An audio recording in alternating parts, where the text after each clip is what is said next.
And so this review of ninth grade for the book Song of Roland, I'm saying that look at that list and see what you don't understand, because it's all in your notes.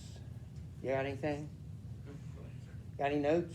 Okay. So we don't have to go over that, right? As soon as I say that, I know some of you are going to bomb it, but I can't help it. It's honestly, if Yeah. you just Yeah, all you have to do is study. You are 14. That's the good part of being 14 is you're not 13.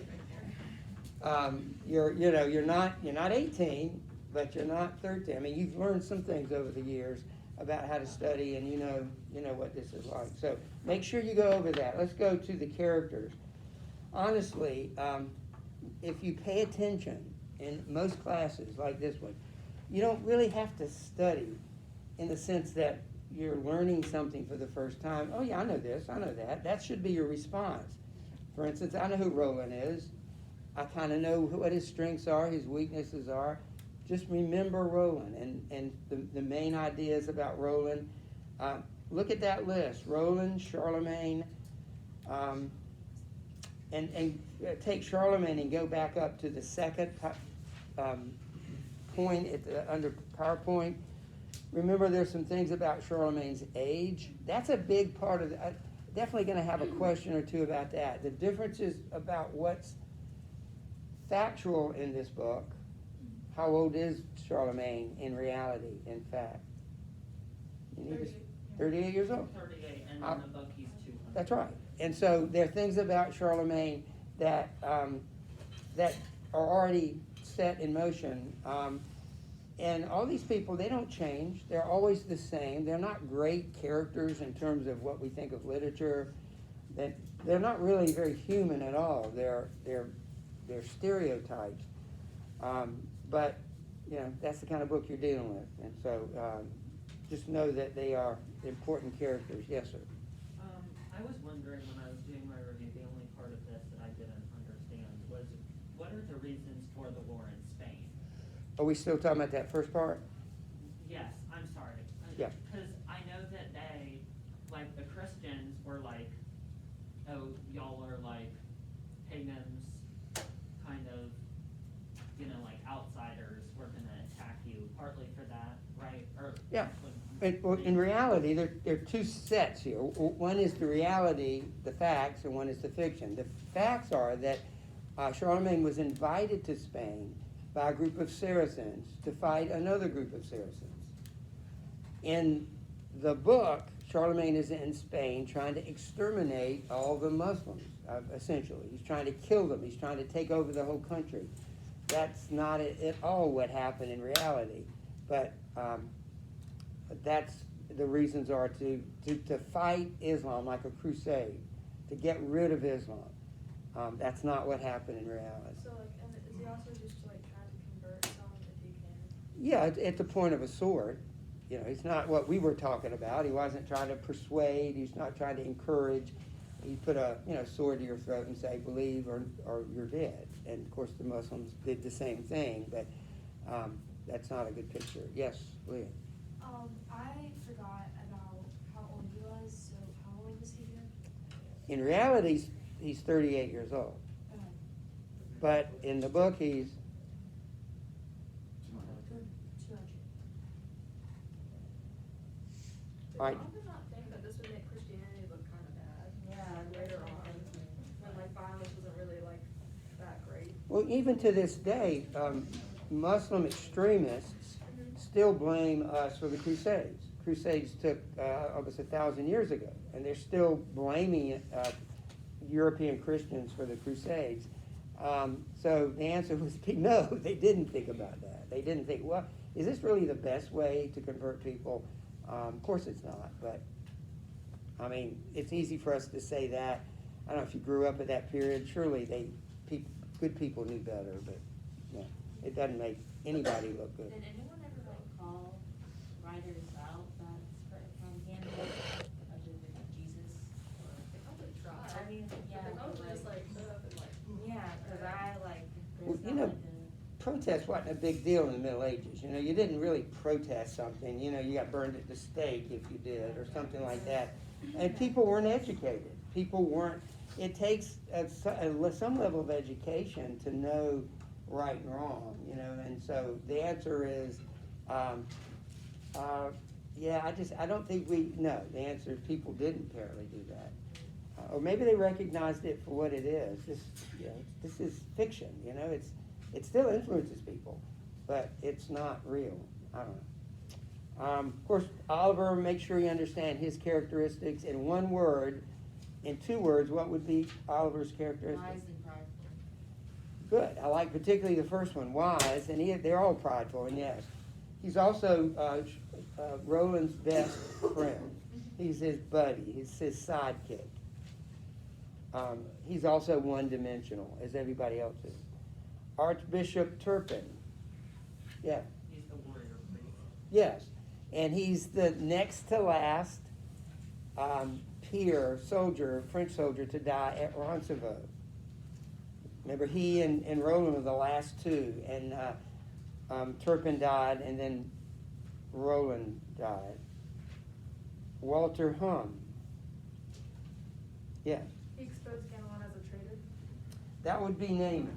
Oh, okay, right. But mark it. Yeah. Did you notice that? Naaman. Let's go to that Naaman. He was the one who exposed Ganelon as a traitor. And what else can we say about Naaman? Did you catch that? We're on Naaman now. We'll go back to Walter Hum. What else can we say about Naaman? Exposed Ganelon as a traitor? Yeah. Sorry, okay. You got some on that? I had a question. Do you have these notes all written down? Or are we writing them down right now? You need to write them down. Okay. Anybody else know anything else about Naaman? He was Roland's probably most trusted advisor. Naaman, Charlemagne's most trusted. Naaman was the guy who always settled any disputes. If there was an argument between Ganelon and Roland, and Naaman settled it. If there's an argument between Ganelon and Charlemagne, Naaman settled it. Naaman was always the guy to break the tie. So Roland's most trusted advisor. Yeah, he wasn't his best warrior. That would be Roland, but he was You mean his best. Charlemagne's advisor? That's what we mean, yeah. Walter Hum was the guy. He was the 3rd left at Roncevaux. He was one of the last 3 to die, and he was the one who held the flanks for Roland's rear guard. It says very little to say about him, but that's his role in the story. Wait, who's? Huh? That's Walter Hum. Oh, okay. So he held the rear guard with Roland. Yeah, and the flanks. Remember, he was the one that guarded the extreme flanks of the army. I'm sorry, so was he holding the flanks as the rear guard or Mhm. like the entire? Who was it? Walter Home. Okay, I know. And on the test, it'll be like the last one, right? So it'll Yeah. have like the people that you have to Mhm. write the definition. Can you tell us how it's gonna be formatted, like true or false? He just said it. Wait, for real? Yeah, so like it'll be like the Beowulf test, so it'll have my like God, the people sorry. that you have I was to kinda identify. thinking- And then like, he said on one of these, oh yeah, on the back, if you look, there's like 8 and 9 are like saying the format, and it'll be like long answer questions, and probably like some literary terms to define and. Thank you. All right, the 12 peers, just remember, you don't have to know every one of their names. Remember who they are.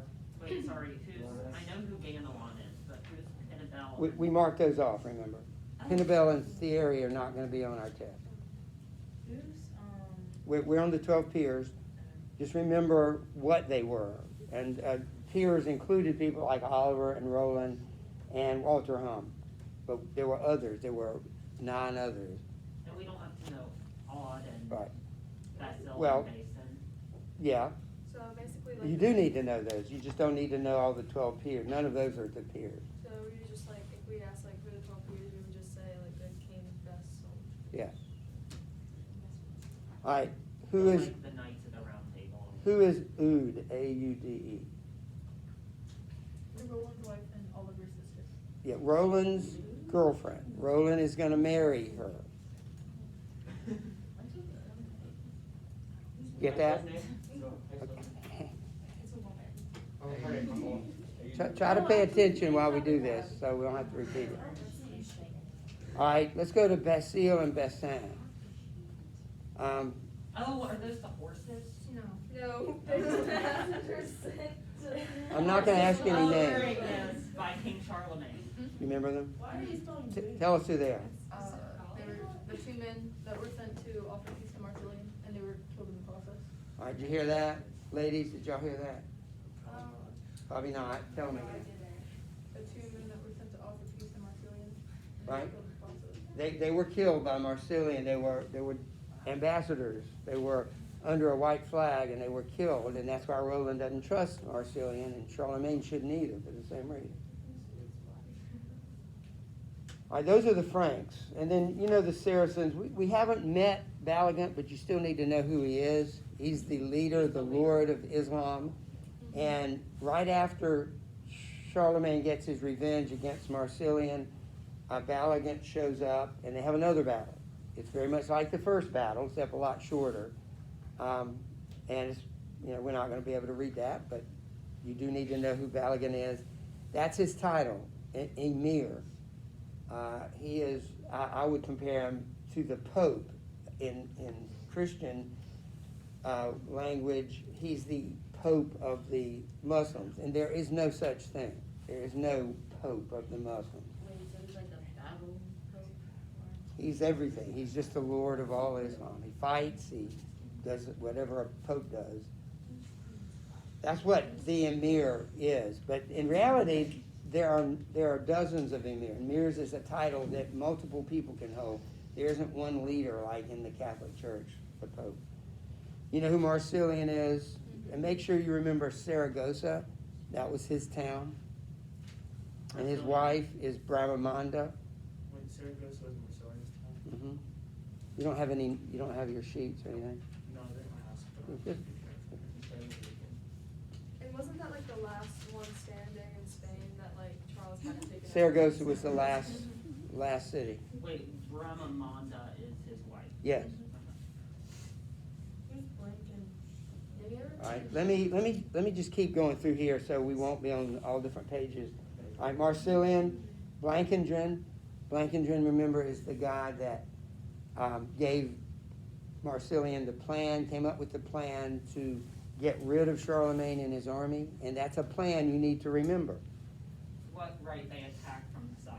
Right? Well, the original plan was, don't forget, the original plan was offer Charlemagne lots of gifts, money, gifts, and offer him yourself as a and say Christian, that we'll be Christian. and I will become a Christian, and then to kind of support all that, we're going to give you hostages that you're welcome to kill.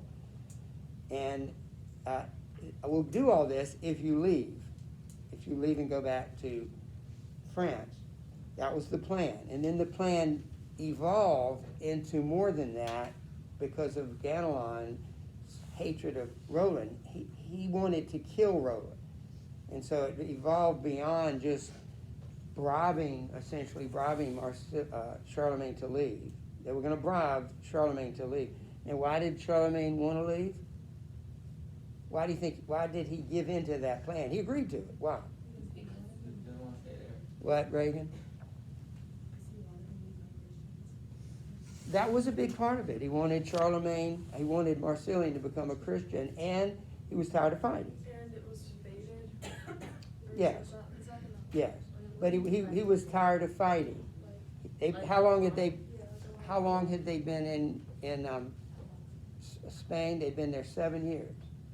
And so that's why Marsilian thought this might work, because they're tired of fighting, we're tired of fighting. Let's offer them, we surrender, you just got to leave, we'll give you all this stuff. That was the plan.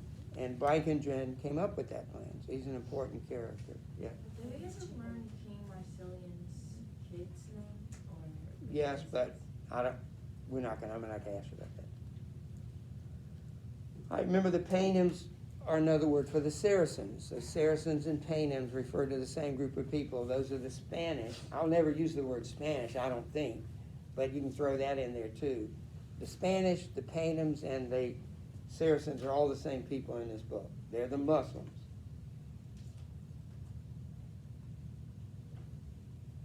So Saracens and Franks, those are the two groups of people. Where did we get Saracen again? It's an, I don't know the etymology of it, but it's a European word that was used to describe Muslims in Europe. The Muslims never called themselves that.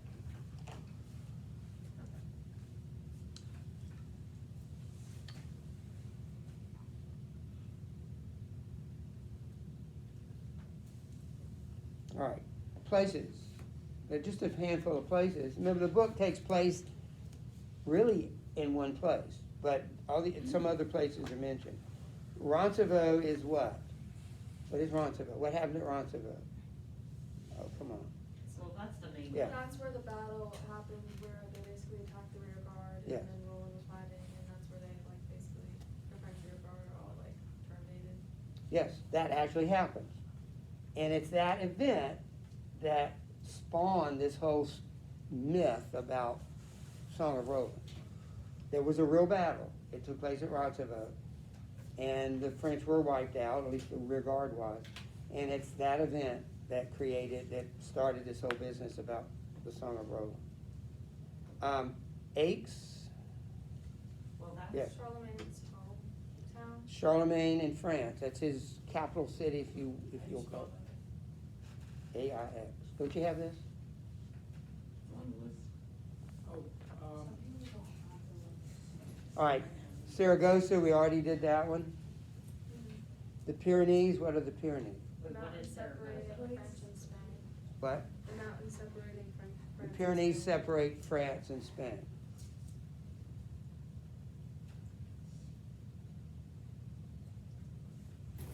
All right, Saragossa is Marcelian's town, Oh, right. and Cordoba is what?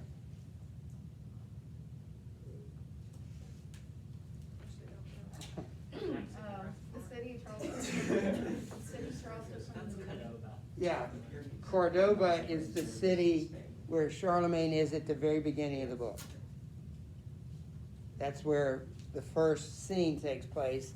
The first scene takes place in Saragossa and then in Cordoba. There are two scenes there. So it's what? I'm The sorry. first scene where, It's just the It's first Mexican scene. restaurant. where Yeah. Charlemagne was. Say it again. First, scene where Charlemagne was. Oh, thank you.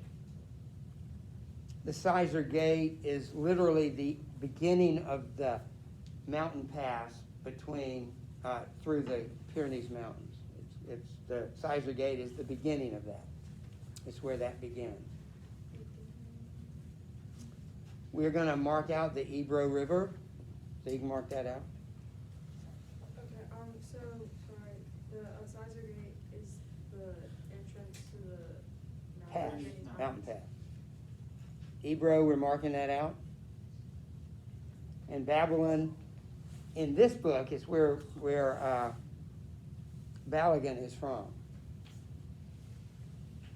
Balagan is from Babylon.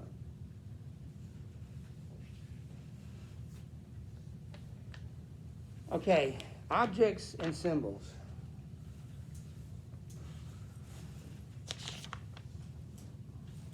All right, Journdal.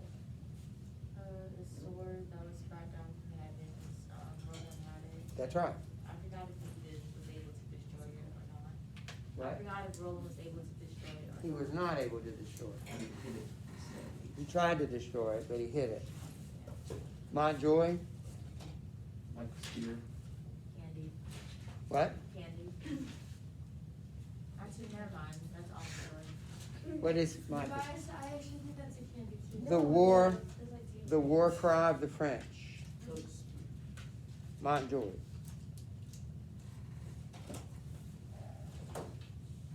Precious, I included that, but let me keep let me keep it in there. All right.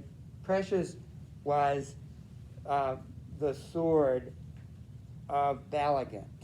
precious. And I want to keep it in there because it reminds us of The Hobbit. All right, precious. Everybody got that? All right. Joyeuse.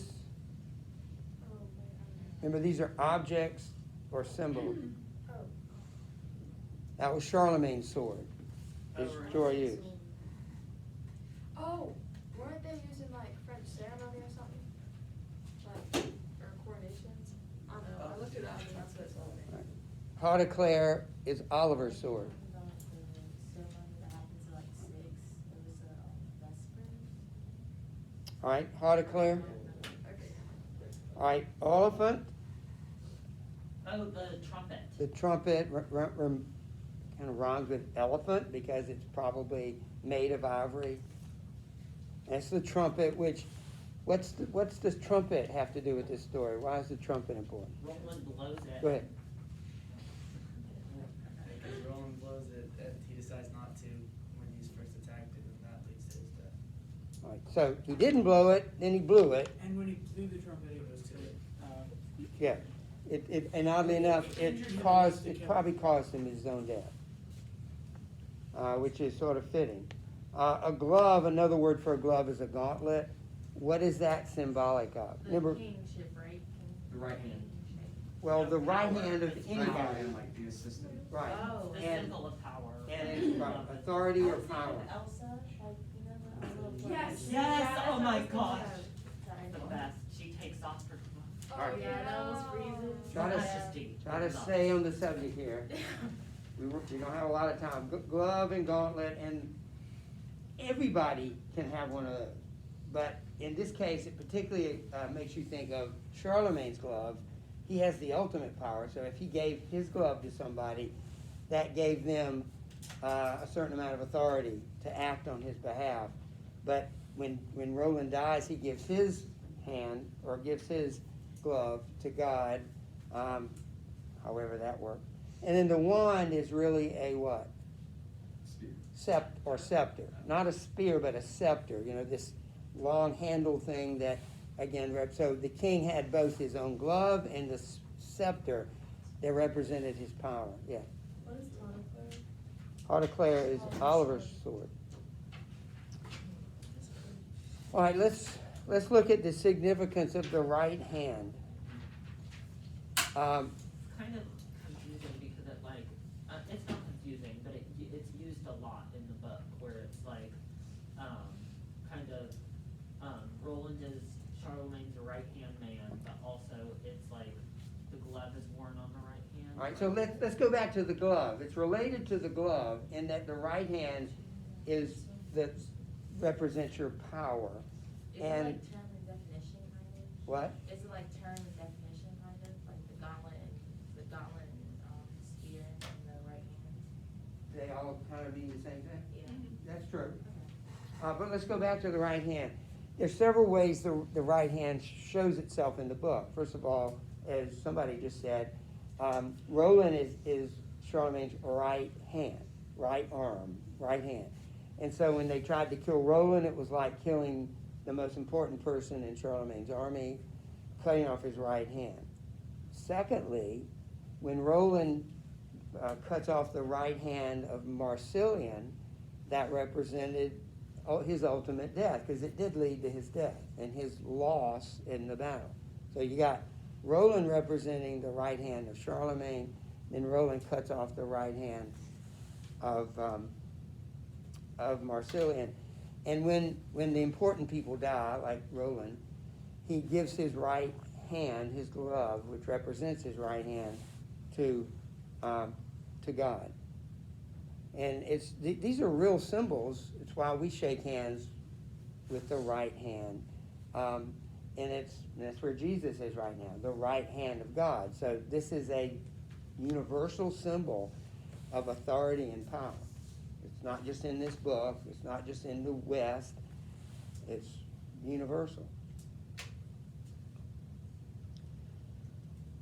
Okay, Roland, there's several things about his death, remember? First of all, he died from his own self-inflicted wound. He almost decides it's time to die. So that makes him like who? Like Christ. Like Christ. I was You know, gonna say Caleb Oh, too. yeah. Christ decided it is finished, and he died. He wasn't waiting for somebody to kill him. He gave up his life. And so Roland kind of does that. Remember, he dies, where does he die? In Spain, on a hill. And why does he die that way? Because he wants to die as a conqueror. He wants to be the conqueror of Spain. Did I take relics out? No, but we know what that is. Okay. Do we?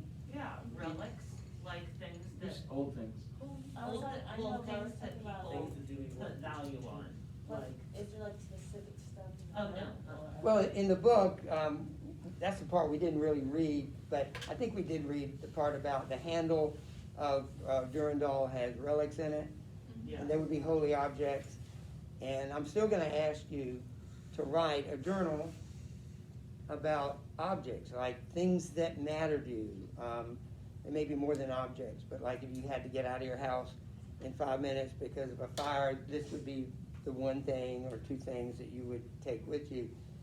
We still have relics. We still put emphasis on objects that may not be very useful or practical, but they matter somehow. So that's where that comes from. Aiden, do you remember who Termagant, Apollyon, and Mahund are? Mm-hmm. They were the three Muslim gods. They were the three Muslim gods, which of course, what does that tell you when you say that? What does that tell you, that these were the three Muslim gods? It tells you that this is false, because the Muslims don't worship three gods. They are a monotheistic religion. They don't worship multiple gods. So you put them together, almost like a medieval law firm, the firm of Termagant, Apollyon, and Mahun. Workers' compensation. Yes, call 1-800, not licensed in Missouri. They think themselves more monotheistic than us because we apparently think of the Father, the Son, the Holy Spirit. So they don't think of us as monotheistic, right? Yeah, that's a good point. I think the Jews don't believe in the Trinity because they certainly believe in the Spirit and they believe in the Father, but they don't believe the Son. Well, they believe in the Son. He just hadn't come yet. That's an interesting question. And Islam, I guess that's sort of where it came from. That's a really good point. Did you hear what John Carter was saying? Why are there three of them? It's sort of like an unholy trinity. So the writers of this book created a trinity for Islam that's wrong trinity. In the book of Revelation, there's also an unholy trinity. What? I never learned that. I just wanted to. Well, there's the dragon, which is Satan. There's a